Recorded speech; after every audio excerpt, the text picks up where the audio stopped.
Қайырлы күн. Жасалу жолы өте қарапайым, жұмсақ, гүлді булочка жасап үйренеміз. Сүтімізді, еріген майымызды, дрожжымызды, жұмыртқамызды, қантымызды, тұзымызды, ұнымызды салып, осылай жұмсақ қамыр илейміз.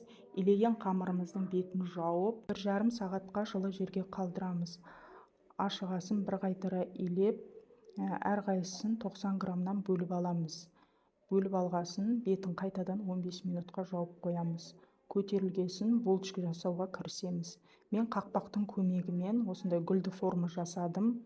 Жасап болғасын қайтадан бетін жауып 15 минутқа қалдырамыз. Булочкамыз көтерілді. Ортасына кез келген начинка салсаңыздар болады. Жұмыртқаның сарыуызын жағып 180 градуста 20-25 минут пісіріп аламыз.